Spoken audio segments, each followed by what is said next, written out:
ఓం శ్రీ గురుభ్యో నమః. మంత్ర సాధన ఛానల్కి స్వాగతం. మొదటిసారి చూస్తున్నట్లయితే సబ్స్క్రైబ్ చేసుకోండి. అలాగే పక్కన ఉన్న బెల్ సింబల్ని కూడా యాక్టివేట్ చేసుకోండి. అప్పుడే నేను చేసిన ప్రతి వీడియో కూడా మీకు నోటిఫికేషన్ రూపంలో రావడం అనేటువంటిది జరుగుతుంది.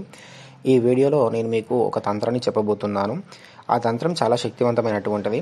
ఇటువంటి తంత్రాలు అనేటువంటివి చాలామంది కూడా మమ్మల్ని అడగడం జరుగుతుంది, తంత్రాలు పనిచేస్తూ ఉంటాయా అని. తప్పకుండా పనిచేస్తూ ఉంటాయన్నమాట. ఇది మా గురు పరంపరలో ఉన్నటువంటి తంత్రాలు మాత్రమే నేను చెప్తున్నాను. ఎటువంటి పుస్తకాల్లో చూసి నేను చెప్పడం లేదు. కాబట్టి మీరందరూ కూడా ధైర్యంగా చేసుకోవచ్చు. ఎటువంటి సంశయం అనేటువంటిది పడకుండా ఉంటే సరిపోతుంది. ఈ తంత్రం అనేటువంటిది కేవలము మన ఇంట్లో ఆర్థిక పరిస్థితులు సరిగ్గా ఉండవన్నమాట. ఆర్థికంగా ఎదుగుదల అనేటువంటిది లేకుండా, ఆర్థిక సమస్యలు, డబ్బు ఇంట్లో నిలబడకపోవడము, ఎటువంటి ధనానికి సంబంధించినటువంటి ఎటువంటి సమస్యలు ఉన్నా సరే దీని ద్వారా మనకు రిలీఫ్ అనేటువంటిది వస్తుందన్నమాట. అంటే మనకు తప్పనిసరిగా ఆర్థిక సమస్యలు అవన్నీ కూడా తొలగిపోతాయి. అలాగే ఏంటంటే ఇంట్లో దరిద్రం కూడా చాలా తాండవిస్తూ ఉంటుంది. చాలా దరిద్రం వల్ల ఏంటంటే ఇంట్లో ఎప్పుడు ప్రశాంతత అనేటువంటిది ఉండదు. గొడవలు, ఇటువంటి గొడవలకు కూడా ఇది పనిచేస్తుంది అన్నమాట. దరిద్రం వల్ల ఇదంతా కూడా జరుగుతూ ఉంటుంది. ఇటువంటి దరిద్రం అనేది కూడా ఇంట్లో నుంచి వెళ్ళిపోతుంది. అలాగే అప్పుల బాధ ఎక్కువగా ఎవరింట్లో కూడా ఏంటంటే అప్పుల సమస్యలతో చాలామంది బాధపడుతూ ఉంటారు. అలాంటి అప్పుల సమస్యలతో ఉన్నప్పుడు ఏంటంటే బయటపడాలి అని చెప్పి వాళ్ళు ఎంత ప్రయత్నం చేసి ఎంత డబ్బు సంపాదించినా ఇంట్లో డబ్బు నిలవదన్నమాట. అలాంటి సమయంలో ఈ తంత్రాన్ని కనుక చేసినట్లయితే తప్పకుండా మనకు కొంతకాలం తర్వాత ఈ తంత్రం యొక్క ప్రయోజనం వల్ల తప్పకుండా అప్పుల బాధ అనేటువంటిది తొలుగుతుంది. కాస్త డబ్బు కూడా ఇంట్లో నిలుస్తుంది. స్థిరలక్ష్మి కూడా ఇంట్లో ఉంటుందన్నమాట. ఇంట్లో ఉన్నటువంటి సమస్త దరిద్రాలు ఇంటి నుంచి బయటకు వెళ్ళిపోవడానికి ఈ తంత్రం మనకు ఉపయోగపడుతుందన్నమాట. ఈ తంత్రం కేవలం ఇంతవరకు ఎక్కడ కూడా చెప్పలేదు.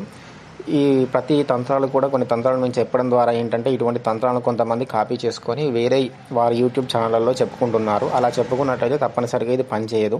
కేవలం మా యూట్యూబ్ ఛానల్ ద్వారా చూసి ఏంటంటే చేసుకున్నటువంటి వాళ్ళకి, ఆ సబ్స్క్రైబర్స్కి మాత్రమే ఇది పనిచేస్తుందన్నమాట. వేరే యూట్యూబ్ ఛానల్లో పెట్టుకున్నట్లయితే ఇది పనిచేయదు. కాబట్టి నేను మీకు తంత్రము చాలా అద్భుతంగా ఉపయోగపడుతుందని చెప్తున్నాను. ఈ తంత్రం ఏంటంటే సింపుల్గానే చేసుకోవచ్చు, పెద్ద కష్టం అనేటువంటిది ఉండదు.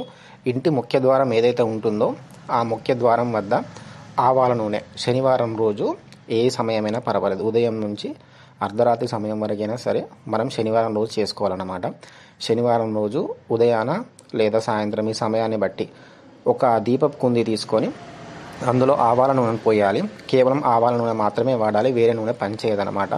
ఇంటి ముఖ్య ద్వారం బయట, అంటే గడప దాటి ఇంటి బయట అక్కడ ఒక దీపపు కుందిని పెట్టి అందులో ఆవాల నూనెను పోసి అలా దీపం వెలిగించాలి. 2 వత్తులైనా సరే, ఎన్ని వత్తులైనా మీ ఇష్టము, ఎన్నైనా వేసుకోవచ్చు అన్నమాట. కింద ఒక ఆకు కానీ ఏదైనా పళ్ళెం కానీ పెట్టినట్లయితే మంచిది. కాబట్టి ఇలా దీపాన్ని వెలిగించాలి. రాత్రిపూట అయినా పొద్దున ఏ సమయమైనా సరే ఆ దీపం అనేటువంటిది వెలుగుతూ దానంతట అదే వెలుగుతుంటుంది. ఆ తర్వాత దీపం అనేటువంటిది కొండ ఎక్కిన తర్వాత, అంటే దీపం ఆగిపోయిన తర్వాత ఆ దీపంలో కాస్త నూనె అనేటువంటిది తప్పకుండా మిగిలి ఉంటుందన్నమాట.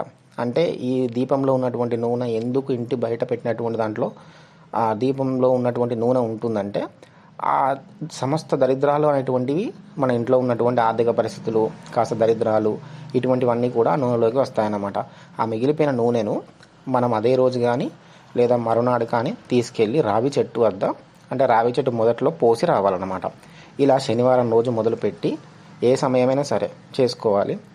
ఇలా 7 శనివారాలు చేయాలి. ప్రతిరోజు కూడా దీపం పెట్టాలంటే మొదటి శనివారం నుంచి మొదలు పెట్టుకొని ప్రతిరోజు అలా మనము సాయంత్రం కాలం లోపల దీపాన్ని వెలిగించాలి.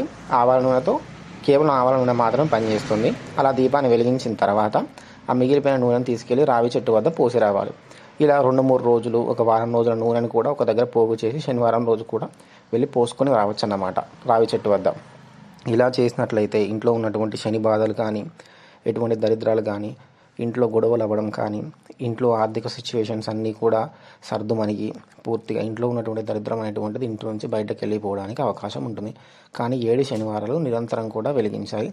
ఈ తంత్రానికి ఎటువంటి బ్రహ్మచర్య నియమాలు ఉండవు. కేవలం తంత్రం అనేటువంటిది మనం చేస్తూ వెళ్ళడం మాత్రమే ఉంటుంది. కానీ దీనికి ఏంటంటే ఎటువంటి నియమ నిష్టలు మనం పాటించాల్సిన అవసరం లేదు. గృహస్థులు అందరూ చేసుకోవచ్చు, ఎవరైనా సరే చేసుకోవచ్చు. దీనికి బ్రహ్మచర్య నియమాలు, ఎటువంటి నియమాలు అనేటువంటివి ఉండవన్నమాట. ఇంటిలో మనము నాన్ వెజ్ తినొచ్చా తినరాదా ఇటువంటి సమస్యలు ఉన్నా సరే ఏదైనా సరే మన ఇంట్లో వండుకొని తినొచ్చు. ఇది ఇంటి బయట చేసేటువంటిది కాబట్టి దానికి ఎలాంటి నియమాలు ఉండవు. కాబట్టి మీరు ప్రశాంతంగా చేసుకోవచ్చు. ఈ వీడియో కనుక మీకు నచ్చినట్లయితే లైక్ అండ్ షేర్, సబ్స్క్రైబ్ చేయండి. స్వస్తి. ఓం శ్రీ గురుభ్యో నమః. మంత్ర సాధన ఛానల్కి స్వాగతం. మొదటిసారి చూస్తున్నట్లయితే సబ్స్క్రైబ్ చేసుకోండి. అలాగే పక్కన ఉన్న బెల్ సింబల్